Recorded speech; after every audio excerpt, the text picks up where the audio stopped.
غزوہ عشیرہ، یہ غزوہ ہجرت سے 16 ماہ بعد واقع ہوا۔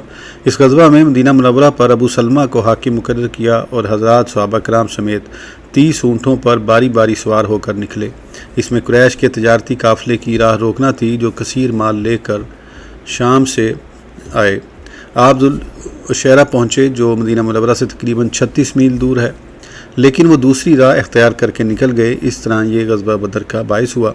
اس مقام میں یہ بات ملحوظ خاطر ہو کہ مکہ کے لوگ حربی تھے، کیونکہ مکہ اس وقت دارالحرب تھا، جبکہ وہاں اسلامی شعائر پر بہت سختی کی جاتی تھی اور وہ اعلانیہ نماز بھی نہ پڑھنے دیتے تھے۔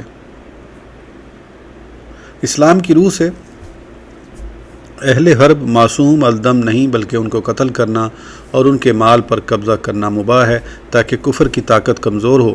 اس لیے سرور کائنات صلی اللہ علیہ وسلم نے ابو سفیان کے قافلے کا تعاقب کیا، جبکہ